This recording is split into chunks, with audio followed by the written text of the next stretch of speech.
The crystal wine glass in my hand trembled slightly as I stared across our mahogany dining table at my stepmother Victoria. The perfectly cooked salmon on my plate suddenly tasted like a cardboard.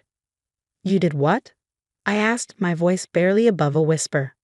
Victoria dabbed at her lips with a linen napkin, her red lipstick leaving a perfect mark. "Really, Charlotte, don't be dramatic. La Maison was dragging down the family's portfolio. I found buyers who'll probably turn it into one of those trendy fusion places." She waved her hand dismissively.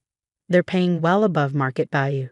My name is Charlotte Durant, and at 28, I was watching my stepmother of 3 years casually destroy my mother's legacy. La Maison wasn't just a restaurant, it was my childhood, my heritage, and the last real connection I had to my mother who had passed away 5 years ago. "Dad," I turned to my father, who was suddenly very interested in cutting his salmon into increasingly smaller pieces. "You can't let her do this. Mom built that restaurant from nothing. It's been in our family for 30 years. The decision's made, Charlie," he said softly, still not meeting my eyes. "Victoria's right. The restaurant's profits have been declining. Sometimes we have to make hard business decisions." I felt the familiar anger rise in my chest.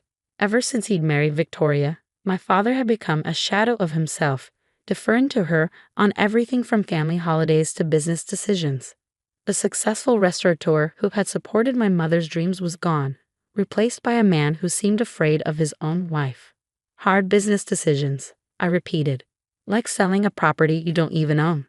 La Maison was left to me in Mom's will. Victoria's perfectly sculpted eyebrows rose slightly. "Actually, dear, your father maintained controlling interest as executor of the estate until you turned 30. We're well within our rights to sell." I set down my wine glass carefully, afraid I might shatter it in my grip. She was right. My mother's will had stipulated that my father would manage the restaurant until I turned 30, thinking he would protect it, nurture it, keep it running until I was ready to take over completely. What my mother hadn't anticipated was Victoria Torres, the glamorous real estate agent who had swept into our lives 3 years after her death, bringing with her an aggressive approach to modernizing our family's assets. "When?" I asked, proud of how steady my voice remained. "The new owners take possession next Friday," Victoria replied, taking a delicate sip of her wine. "They're paying cash, so the closing is expedited. I'll need you to handle the staff notifications and inventory clearance." Of course she would. Victoria always managed to delegate the unpleasant tasks to me, all while maintaining her image as the efficient, business-savvy stepmother who was just looking out for the family's interests. I pushed back my chair and stood up. "If you'll excuse me, I've lost my appetite." "Charlotte," my father finally looked up, his face lined with guilt. "Try to understand. The restaurant, it's not what it used to be. Your mother wouldn't want you tied to a failing business." I stared at him, remembering all the nights he and Mom had spent planning menus, selecting wines, building La Maison into one of the most respected French restaurants in Boston. How quickly he'd forgotten. "No," I said quietly. "Mom wouldn't want me to give up without a fight." I walked out of the dining room, Victoria's voice floating after me. "Really, Charles, I don't know why she's being so difficult about this. It's just a restaurant." Just a restaurant. As if La Maison could be reduced to mere brick and mortar, to profit margins and market value. She had no idea what that place really meant, what secrets it held. I drove through the rain-slicked streets of Boston to La Maison, using my key to enter through the kitchen door. The restaurant was closed on Mondays, and the familiar space was dark and quiet. I moved through the kitchen, running my hand along the stainless steel counters where I'd learned to cook at my mother's side. The main dining room was bathed in soft light from the street lamps outside, illuminating the hand-painted murals my mother had commissioned, scenes of the French countryside where she'd grown up. Each table was still perfectly set, white tablecloths gleaming, wine glasses sparkling. Victoria might see a failing business, but I saw decades of memories, of passion, of love. I made my way to the wine cellar door, hidden behind a vintage French poster. The heavy wooden door creaked slightly as I opened it, the temperature dropping as I descended the stone steps. This was where my mother had worked her real magic. The main wine cellar was impressive enough. Hundreds of bottles carefully cataloged and stored at perfect temperature. But it was the secret room behind the false wall that held La Maison's true treasure. My mother had started collecting rare wines in her 20s, long before she met my father. Over the years, she had amassed a collection that would make wine connoisseurs weep. I pressed the hidden latch and the false wall swung open silently. The room beyond was smaller, but every bottle here was worth more than most people made in a year. Chateau Lafayette Rothschild, 1869. Roman et Conti, 1945. Chateau Latour, 1961. My mother had collected them all. The entire collection was worth millions, but its existence was known only to me and Jean-Luc, our ancient sommelier who had worked with my mother for decades. We had kept it secret, protected it, waiting for the right moment to reveal its true value. That moment, it seemed, had arrived sooner than expected. I pulled out my phone and dialed a number I'd memorized but never used. After 3 rings, a familiar French-accented voice answered.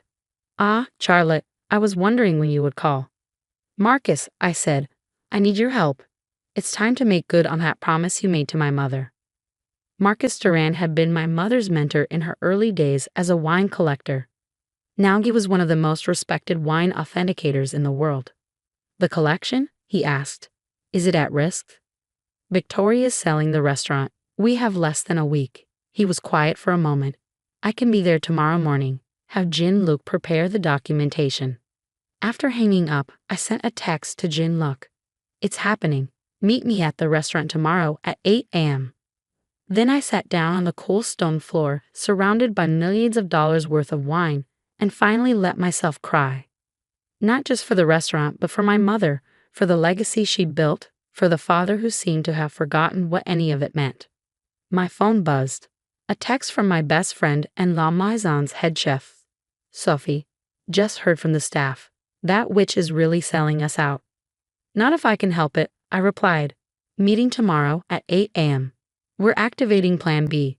Sophie and I had been preparing for something like this ever since Victoria had started making noise about streamlining the family's assets. We had backups of all the restaurant's records, copies of my mother's original recipes, and most importantly, a list of loyal customers who would be very interested to learn about Victoria's plans.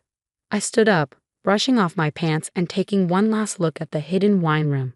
My mother had always said that timing was everything, in cooking, in wine, in life. Victoria thought she was selling a failing restaurant. She had no idea she was about to uncork a vintage scandal. The next morning, La Maison's kitchen was alive with tension. Sophie stood at her usual place by the stove, but instead of preparing for service, she was reviewing documents with Jean-Luc. Marcus had arrived from New York, his expert's eye already gleaming at the prospect of examining the collection. "The documentation is perfect," Jean-Luc said, his weathered hands smoothing out the papers on the steel prep table. "Your mother kept records of every purchase, every authentication. The provenance is undeniable." Marcus nodded, adjusting his wire-rimmed glasses. "And you've maintained perfect temperature control?" "The humidity levels." "Exactly as Madame Durand specified," Jean-Luc replied. "For 25 years, I have not deviated from her instructions by even 1 degree. "Then let's see them," Marcus said. I led the small group down to the cellar, watching their faces as I revealed the hidden room. Even Sophie, who had known about its existence, gasped at the sight of so many legendary wines in one place. Marcus moved through the collection with reverence, examining bottles, checking labels, making notes. After an hour, he turned to me with an expression of barely contained excitement. "Charlotte, this is extraordinary. The 1869 Lafayette alone would fetch over $230,000 at auction. The entire collection." He paused, making some quick calculations. "Conservatively, we're looking at $8 to $10 million. Sophie whistled softly. "No wonder your mother kept this secret." "And the buyers Victoria found," I said. "They have no idea this exists." "Impossible," Jean-Luc scoffed. "The false wall does not appear in any building plans. Only those Madame trusted knew of its existence." I smiled grimly. "Perfect. Sophie, is everyone here?" She nodded. "The whole staff is waiting upstairs. They're scared, Charlotte. This place is their home too." We gathered in the main dining room. The servers, line cooks, dishwashers, everyone who had helped make La Maison special. Many had worked here for decades, hired by my mother when the restaurant was just starting out. "I know you're worried," I began, looking at their familiar faces. "But I promise you, La Maison isn't going anywhere. Victoria thinks she's selling a struggling restaurant. What she doesn't know is that we're about to make her an offer she can't legally refuse. I explained the plan, watching hope replace fear in their eyes. By the time I finished, there was a new energy in the room, a sense of purpose. "What do you need us to do?" Maria, our longest-serving server, asked. "For now, business as usual, but be ready. When this breaks, it's going to get complicated." The next few days were a blur of preparation. Marcus worked with an art security firm to document and value every bottle. Jean-Luc compiled years of temperature and humidity logs. Sophie coordinated with our suppliers and regular customers, ensuring everyone was prepared for what was coming. The night before the sale was set to close, I sat in my mother's old office, looking at her photograph on the wall. She was standing in front of La Maison on opening night, young and beautiful and full of dreams. My phone buzzed. Victoria calling for the third time that day. I let it go to voicemail, already knowing what she wanted. She'd been trying to get me to sign some last-minute paperwork, probably trying to legally protect herself. The next morning, I arrived at the restaurant early. Victoria was already there with the buyers, a pair of sleek entrepreneurs in expensive suits who looked like they'd never worked in a kitchen in their lives. "Charlotte," Victoria said with fake warmth. "Good you're here. We just need your signature on a few things before we finish up." I smiled, setting my briefcase on one of the dining tables. "Actually, I have something you all need to see first." The buyers looked confused as Marcus and Jean-Luc entered, carrying stacks of documentation. Victoria's smile faltered slightly. "What's this about?" "We have a closing scheduled." "Yes," I cut her off. "About that. Did you disclose the wine cellar in the sale documents?" She waved dismissively. "Of course. The wine inventory is included." "Not that wine cellar," I said quietly. "The other one." The color drained from her face as I led everyone downstairs. The buyers' expressions changed from annoyance to amazement as the hidden room was revealed. Marcus began his presentation, discussing the value and rarity of each bottle. "This collection," he concluded, "represents one of the finest private wine collections in the world. Its total value exceeds $9 million. Victoria's perfectly manicured hands were shaking. "This is ridiculous." Charles never mentioned. "Because he didn't know," I said. "Mom kept this separate from the family assets. It belongs solely to me, as specified in a separate trust document." I pulled out the paperwork my mother's lawyer had helped me locate. "If you sell La Maison, you're also liable for the value of this collection, which was never included in the sale price." The buyers were already backing away, realizing the deal was about to get much more complicated. Victoria's face had turned an interesting shade of red. "You planned this," she hissed. "You let me arrange this sale knowing you had no right to sell my mother's restaurant in the first place?" I finished. "Yes, I did. Just like you planned to sell this place out from under me before I turned 30. My father chose that moment to appear at the cellar entrance, his face a mix of shock and something else. Was it pride? "Charlie," he said softly, "the collection, your mother never told me." "She wanted to protect it," I replied. "She wanted to make sure I would always have a choice about my future, that I couldn't be forced to give up her dream." Victoria turned to him, ready to launch into one of her manipulative speeches, but he held up his hand. "No, Victoria. Enough." He looked around the cellar, then at me, really seeing me for the first time in years. "The sale is off. La Maison stays in the family, just like Catherine wanted." The next few weeks were a whirlwind of change. Victoria moved out, unable to face the embarrassment of her failed scheme. My father, as if waking from a long sleep, began spending time at the restaurant again, rekindling his love for the business he and my mother had built together. La Maison's wine collection, now properly valued and insured, became the talk of the culinary world. Wine enthusiasts and collectors began making reservations months in advance, hoping to sample rare vintages that we carefully released from the collection. One evening, as I sat at the bar after closing, Sophie brought out a bottle from the secret cellar, a 1982 Bordeaux that had been my mother's favorite. "Your mom would be proud," she said, pouring 2 glasses, "not just of saving the restaurant, but of how you did it. You protected her legacy while creating your own." I took a sip, letting the complex flavors remind me of all the wine tastings my mother had hosted, all the knowledge she'd passed down. "You know what's funny?" I said. Victoria thought she was so clever, trying to sell a failing restaurant. She never understood that the real value of this place isn't in the building or even in the wine. It's in the memories, the passion, the love that goes into every meal and every bottle we serve. My father joined us, looking more like his old self than he had in years. Your mother used to say that a great restaurant was like a great wine. It gets better with age, but only if you respect its history while allowing it to evolve. He raised his glass. To Catherine, who knew exactly what she was doing when she created that secret cellar. And to you, Charlie, for being every bit as clever and determined as she was.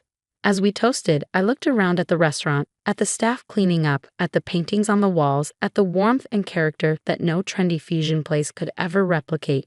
Victoria had tried to reduce it all to numbers on a spreadsheet, but she had failed to understand the most important lesson my mother ever taught me. Some things are worth more than money. Some things can't be bought or sold. Some things, like love and legacy and the perfect glass of wine, only grow more valuable with time. La Maison didn't just survive, it thrived. We maintained our traditional French cuisine while carefully innovating, just as my mother would have wanted. The secret wine cellar became a legend in culinary circles, with select bottles occasionally offered for truly special occasions. Victoria, I heard, had moved to Miami and was trying to rebuild her real estate career. My father found his passion for the restaurant business again, mentoring young chefs and sharing stories about the early days with Mom. And me, I stood at the helm of La Maison, honoring my mother's legacy while creating my own. Every night, as I walked through the dining room, greeting guests and suggesting wine pairings, I felt her presence, not as a ghost, but as an inspiration. Because in the end, she had given me more than a restaurant or a priceless wine collection. She had given me the tools to fight for what mattered, the wisdom to wait for the right moment, and the confidence to know that sometimes the best revenge is simply proving them wrong.